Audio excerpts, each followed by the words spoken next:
Graham have always had a really good ethos towards doing the right thing, but certainly over this past number of years, sustainability and in particular net zero has really come into sharp focus. So the construction industry is a sector that is under intense pressure to decarbonise, and I guess rightly so, as around 40% of carbon emissions are linked to the built environment. However, in order to achieve net zero across the industry, there are lots of challenges. And green hydrogen can help to tackle some of those challenges. Protium's green hydrogen is determined green because we use renewable energy to produce it. That means we're using wind or solar, and we're using that electrical energy to help us split water. And we split the water into hydrogen and oxygen.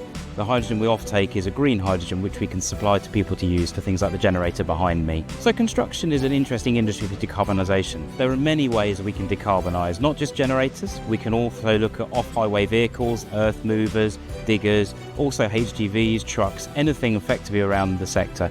You can also look at things like powering cabins, welfare cabins, and even hand and other kind of machinery that are used, whacker plates, those kind of things. So there are lots of parts of the industry that can use green hydrogen to help decarbonise. It is a learning curve for everybody that's been involved.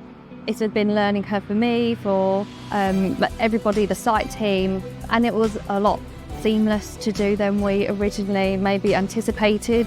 Nobody really knew what it involved, and everybody thought there was going to be massive disruption to the works, that we were going to have no power for 3 days while it got changed over, and everybody had to stop work, and it wasn't that way. Those are the myths that we're hoping to dispel going forward.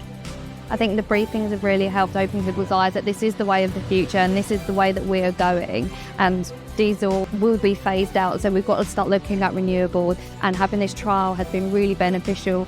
The Hydrogen Innovation Initiative has come on board with this program as a dissemination partner to help to share the learning from this demonstration with the wider industry. This demonstration was selected because it showcases multiple aspects of the hydrogen value chain, including the supply of green hydrogen, distribution to site, and also end use here. So it's got a lot of really interesting learning that can be applied across the construction sector, including understanding deployment planning, refueling logistics, and also integration into site operations, which will be really useful for other use cases in the future.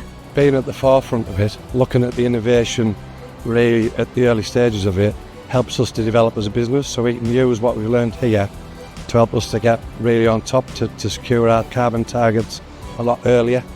Our mission is to help industries decarbonise, and more specifically by moving away from using diesel for electricity generation. We believe that hydrogen is the logical alternative. We work very closely with health and safety representatives at all levels of the organisation to make sure that any credible risk can be mitigated. So what we're seeing here today is the start of a very exciting journey. It's not going to be easy, but with collaboration like we have here on the Graham side, we're setting an example of how to succeed for the wider industry.